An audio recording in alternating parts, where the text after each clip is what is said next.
Hello friends, welcome to GS analysis centre. तो daily current affair के session में आज हम डिस्कस करेंगे 13 फरवरी का करंट अफेयर।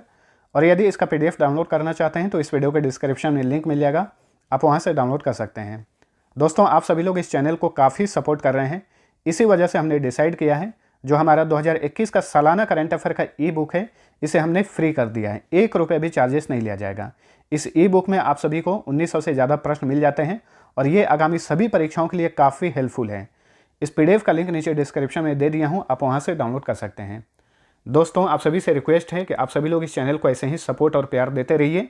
जितना भी कंटेंट होगा, चाहे वो डेली करंट अफेयर हो, मंथली हो या फिर वार्षिक अंक करंट अफेयर हो, आप सभी को बिल्कुल फ्री में प्रोवाइड कराया जाएगा। तो आपको कहीं से भी इस तरह का ई बुक परचेज करने की ज़रूरत नहीं है। हमारे चैनल से जुड़ जाइए, आज ही सब्सक्राइब कर लीजिए। जितना भी इस तरह का कंटेंट होगा आप सभी को फ्री में प्रोवाइड कराया जाएगा। और ये वीडियो आप सभी को अच्छा लगता है तो लाइक और शेयर जरूर करिएगा। मैक्सिमम लोगों से शेयर कर दीजिए ताकि सारे लोग जो हैं, जितने भी छात्र हैं, सभी लोग इस पीडीएफ को डाउनलोड कर सकें और इसका बेनिफिट सबको मिल सके। तो चलिए स्टार्ट करते हैं। पहला क्वेश्चन है, भारतीय रिजर्व बैंक ने ई रूपी डिजिटल प्रीपेड वाउचर की सीमा को 10,000 रुपये से बढ़ाकर कितना कर दिया है। देखिए, केंद्रीय बैंक आरबीआई ने एक फैसला लिया है। जो ई रूपी डिजिटल प्रीपेड वाउचर होता है, इसकी सीमा 10,000 रुपये हुआ करती थी, अब इसे बढ़ाकर 1 लाख रुपये कर दिया गया है। Option B right answer. E rupee digital prepaid voucher क्या होता है, इसके बारे में जान लीजिए। तो ये वाउचर जो है मूल रूप से एक डिजिटल प्रीपेड वाउचर है जो कस्टमर्स को उसके फ़ोन पर एसएमएस या क्यूआर कोड के रूप में मिलता है। तो पहली इसकी सीमा 10,000 रुपये हुआ करती थी, अब इसकी सीमा बढ़ाकर कर दी गई है 1 लाख रुपये। ठीक है। ई रूपी डिजिटल प्रीपेड वाउचर को national payment corporation of India ने अगस्त 2021 में लॉन्च किया था। केंद्रीय बैंक आरबीआई की बात करें तो आरबीआई की स्थापना की गई थी 1 अप्रैल 1935 को। इसका नेशनलाइजेशन किया गया था 1 जनवरी 1949 को। हेडक्वार्टर मुंबई में है। वर्तमान में आरबीआई के गवर्नर हैं शक्तिकांत दास, ये आरबीआई के 25वें गवर्नर हैं। आरबीआई के 4 उप गवर्नर्स होते हैं, ये हैं T Ravishankar, Mahesh Kumar Jain, Michael D Patra और एम राजेश्वर राव। चलिए अगला क्वेश्चन है, प्रत्येक वर्ष 13 फरवरी को किसकी जयंती के उपलक्ष्य में भारतीय राष्ट्रीय महिला दिवस मनाया जाता है। तो देखिए, भारत में हर साल 13 फरवरी को भारतीय राष्ट्रीय महिला दिवस मनाया जाता है। किसकी जयंती के उपलक्ष्य में? तो सरोजनी नायडू, जो कि काफ़ी मशहूर स्वतंत्रता सेनानी और लेखिका थी, कवयित्री थी, इन्हीं के जयंती के अवसर पर हर साल 13 फरवरी को भारतीय राष्ट्रीय महिला दिवस मनाया जाता है। सरोजनी नायडू कि उनकी प्रसिद्ध कविताओं के लिए इन्हें नाइटिंगेल ऑफ इंडिया या फिर भारत कोकिला के उपनाम से जाना जाता है। और ये भी ध्यान में रखिएगा, क्वेश्चन पूछा जाता है बार बार, भारत की प्रथम महिला राज्यपाल कौन थी? तो ये थी सरोजनी नायडू, जो कि उत्तर प्रदेश की राज्यपाल बनी थी। तो 13 फरवरी को भारतीय राष्ट्रीय महिला दिवस मनाया जाता है। साथ साथ में 13 फरवरी को एक और दिवस मनाया जाता है पूरे विश्व भर में, विश्व रेडियो दिवस। अब देखिए, फरवरी माह में जितने भी इंपॉर्टेंट दिवस मनाए गए हैं, इनका फटाफट थीम के साथ रिवीजन कर लीजिए। 1 फरवरी को भारतीय तटरक्षक बल स्थापना दिवस मनाया जाता है। 2 फरवरी को विश्व आर्द्रभूमि दिवस यानी वर्ल्ड वेटलैंड्स डे मनाया जाता है। 2022 का थीम है wetlands action for people and nature. 4 फरवरी को विश्व कैंसर दिवस मनाया जाता है। 2022 से 24 के लिए यानी अगले 3 सालों के लिए इस दिवस का थीम निर्धारित किया गया है, क्लोज द केयर गैप। 4 फरवरी को एक और दिवस मनाया जाता है, मानव बंधुत्व का अंतर्राष्ट्रीय दिवस। इसका थीम है 2022 का ह्यूमन फ्रेटर्निटी इन एक्शन। 6 फरवरी को महिला जननांग विकृति के लिए शून्य सहिष्णुता का अंतर्राष्ट्रीय दिवस मनाया जाता है। 2022 का थीम है accelerating investment to end FGM. 10 फरवरी को विश्व दलहन दिवस मनाया जाता है। 2022 का विषय है pulses to empower youth in achieving sustainable agri food systems. 11 फरवरी को विज्ञान में महिलाओं और लड़कियों का अंतर्राष्ट्रीय दिवस मनाया जाता है। 2022 का थीम है equity, diversity and inclusion, water unites अस।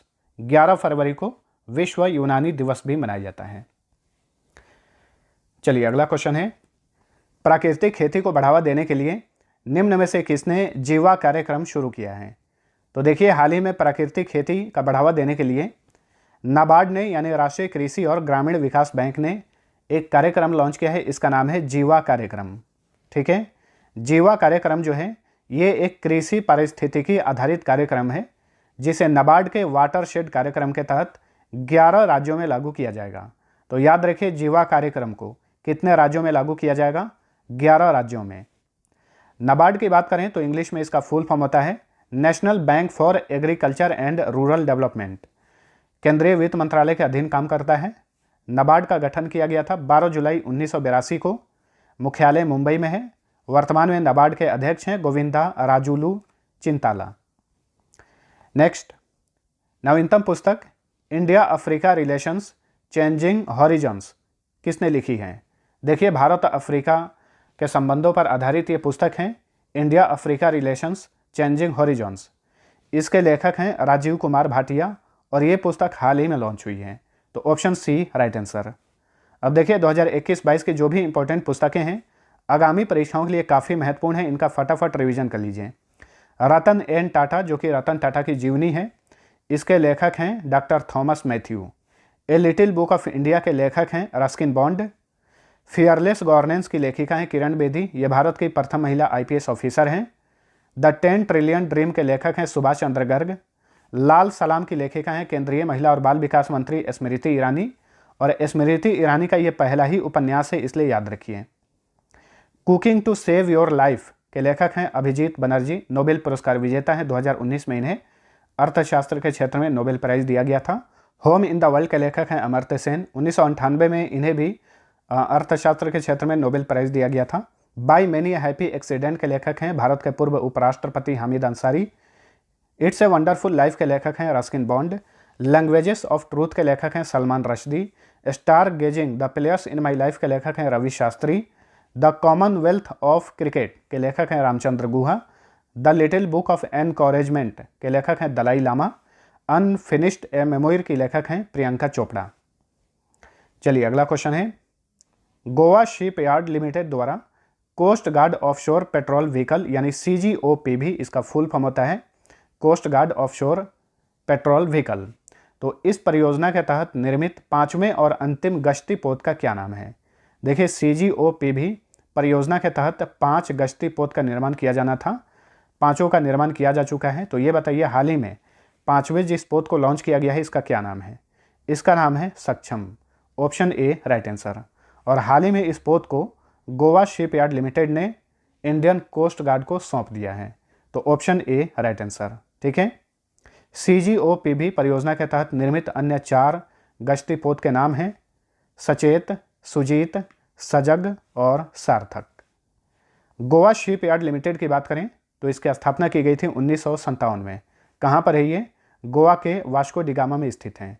वर्तमान में गोवा शिप यार्ड लिमिटेड के चेयरमैन और मैनेजिंग डायरेक्टर हैं भरत भूषण नागपाल। अगला क्वेश्चन देखते हैं, वित्तीय रिपोर्टिंग में उत्कृष्टता के लिए किसे ICAI पुरस्कार से सम्मानित किया गया है? तो देखिए, वित्तीय रिपोर्टिंग में उत्कृष्ट कार्य के लिए हाल ही में ICAI पुरस्कार जीता है रेल टेल ने। Option C right answer. ICAI द्वारा ये पुरस्कार दिया गया है। ICAI का फुल फॉर्म होता है institute of chartered accountants of India. ICAI की स्थापना की गई थी 1 जुलाई 1949 को। मुख्यालय नई दिल्ली में है। वर्तमान में इसके अध्यक्ष हैं निहार निरंजन जम्बूसरिया। ICAI के सेक्रेटरी हैं जय कुमार बत्रा। वहीं रेल टेल की बात करें तो ये रेल संचालन नेटवर्क प्रणाली के अलावा देश के सभी भागों में राष्ट्रव्यापी ब्रॉडबैंड दूरसंचार और मल्टीमीडिया नेटवर्क प्रदान करता है। तो ये है रेल टेल। रेल टेल की स्थापना की गई थी सितंबर 2000 ईस्वी में। मुख्यालय हरियाणा के गुरुग्राम में है। वर्तमान में रेल टेल के चेयरमैन और मैनेजिंग डायरेक्टर हैं पुनीत चावला। चलिए, अगला क्वेश्चन है, हाल ही में किस संस्थान के वैज्ञानिकों ने एक डेयरी उत्पाद से अगली पीढ़ी के प्रोबायोटिक जीवाणु लैक्टोबैसिलस प्लांटरम JBC5 की खोज की है? देखिए, आप सभी को पता होगा, दूध से दही बनाने के लिए जिस जीवाणु की आवश्यकता होती है उसका नाम है लैक्टोबैसिलस। तो हाल ही में देखिए, वैज्ञानिकों ने लैक्टोबैसिलस की एक नई प्रजाति, एक नए संस्करण की खोज की है। इसका नाम है JBC5। ठीक है, तो बताइए इसकी खोज किस संस्थान के वैज्ञानिकों ने की है? गुवाहाटी स्थित institute of advanced study in science and technology के वैज्ञानिकों ने इस जीवाणु के प्रकार की खोज की है। इसका नाम रखा गया है JBC5। तो ऑप्शन ए राइट आंसर। चलिए अगला क्वेश्चन है, हाल ही में किस मंत्रालय ने स्माइल योजना लॉन्च किया है? तो देखिए हाल ही में स्माइल योजना लॉन्च किया गया है और इसे लॉन्च किया है केंद्रीय सामाजिक न्याय और अधिकारिता मंत्रालय ने। इस मंत्रालय के मंत्री हैं रामदास अठावले, उन्होंने इस योजना को लॉन्च किया है। ठीक है, स्माइल का फुल फॉर्म याद रखिए, support for marginalised individuals for livelihood and enterprise, यहाँ पे स्माइल का फुल फॉर्म होगा। ठीक है, केंद्रीय सहकारिता मंत्री हैं अमित शाह, उनके पास गृह मंत्रालय भी है। केंद्रीय महिला और बाल विकास मंत्री हैं स्मृति ईरानी। केंद्रीय वाणिज्य और उद्योग मंत्री हैं पीयूष गोयल। देखिए जो स्माइल योजना है इसकी 2 उप योजनाएं भी हैं। कौन कौन सी? ट्रांसजेंडर व्यक्तियों के कल्याण के लिए व्यापक पुनर्वास के लिए केंद्रीय क्षेत्र योजना और भीख मांगने के कार्य में लगे व्यक्तियों के व्यापक पुनर्वास के लिए केंद्रीय क्षेत्र योजना। ये स्माइल योजना की 2 उप योजनाएं हैं। चलिए अगला क्वेश्चन है, हाल ही में पुरातत्वविदों ने किस देश में एक प्राचीन रोमन बस्ती की खोज की है? तो देखिए हाल ही में पुरातत्वविदों ने यूनाइटेड किंगडम में एक प्राचीन रोमन बस्ती की खोज की है। Option D right answer. और पुरातत्वविदों को यहाँ पर सिक्के, मिट्टी के बर्तन, कटलरी, गेमिंग पासा, घंटियाँ और शीशे के वजन मिले हैं। ठीक है, तो एक प्राचीन रोमन बस्ती की खोज कहाँ पर की गई है? यूनाइटेड किंगडम में। यूनाइटेड किंगडम की बात करें तो 4 कंट्री से मिलकर बनता है। इंग्लैंड, वेल्स, स्कॉटलैंड और उत्तरी आयरलैंड, इन चारों देशों के समूह को यूनाइटेड किंगडम कहा जाता है। यहाँ की कुछ प्रमुख नदियाँ हैं टेम्स, टाइन, मर्सी और सेबर्न। जो राजधानी है यूके की लंदन, ये टेम्स नदी के किनारे हैं। वर्तमान में यूके के प्रधानमंत्री हैं बोरिस जॉनसन। यहाँ की करेंसी का नाम है पाउंड स्टर्लिंग। पाउंड जो है और भी देशों में चलती है जैसे कि इजिप्ट यानी मिस्र, लेबनान, सूडान, सीरिया और साउथ सूडान। चलिए अगला क्वेश्चन है, हाल ही में क्वाड विदेश मंत्रियों की 4थी बैठक कहाँ पर आयोजित की गई? देखिए क्वाड समूह है, तो क्वाड विदेश मंत्रियों की 4थी बैठक हाल ही में आयोजित की गई ऑस्ट्रेलिया के मेलबोर्न में। ऑस्ट्रेलिया की मेजबानी में इस बैठक का आयोजन किया गया था। तो ऑप्शन बी राइट आंसर। ठीक है, और इस बैठक में भारत के विदेश मंत्री एस जयशंकर, ऑस्ट्रेलिया के प्रधानमंत्री स्कॉट मॉरिसन, ऑस्ट्रेलिया के विदेश मंत्री मारिस पायने, जापान के विदेश मंत्री योशिमासा हायाशी और अमेरिका के विदेश मंत्री एंटनी ब्लिंकन ने हिस्सा लिया। तो यहाँ पे याद रखिए क्वाड में कितने देश हैं? 4 देश हैं। कौन कौन से देश? भारत, ऑस्ट्रेलिया, जापान और अमेरिका। ठीक है, क्वाड क्या है इसके बारे में थोड़ा सा विस्तार से जान लीजिए। क्वाड अर्थात चतुर्भुज सुरक्षा संवाद, इसे कहा जाता है क्वाड्रिलेटरल सिक्योरिटी डायलॉग, जो कि भारत, अमेरिका, जापान और ऑस्ट्रेलिया के बीच अनौपचारिक रणनीतिक वार्ता मंच है। ठीक है, क्वाड की अवधारणा जो है औपचारिक रूप से सबसे पहले साल 2007 में जापान के पूर्व प्रधानमंत्री शिंजो आबे द्वारा प्रस्तुत की गई थी। और क्वाड समूह की स्थापना नवंबर 2017 में हिंद प्रशांत क्षेत्र को किसी बाहरी शक्ति विशेषकर चीन के प्रभाव से मुक्त रखने के लिए की गई थी। तो फ्रेंड्स ये था हमारा आज का करंट अफेयर। वीडियो पसंद आया है तो लाइक और शेयर जरूर करना।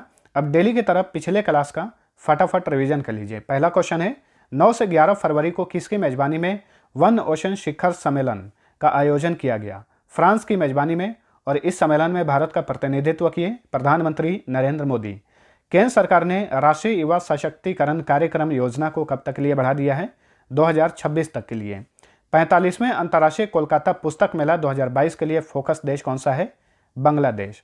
जीवनी अटल बिहारी वाजपेयी किसने लिखी है? सागरिका घोष ने। प्रत्येक वर्ष विज्ञान में महिलाओं और लड़कियों का अंतर्राष्ट्रीय दिवस कब मनाया जाता है? 11 फरवरी को। नटराजन चंद्रशेखरन को फिर से कितने साल के लिए टाटा ग्रुप का चेयरमैन नियुक्त किया गया है? 5 साल के लिए। ये 2017 से ही टाटा ग्रुप के चेयरमैन हैं। 10 फरवरी 2022 को वर्चुअली रूप से भारत यूके गृह मामलों की वार्ता के किस संस्करण का आयोजन किया गया? यह 4था संस्करण था।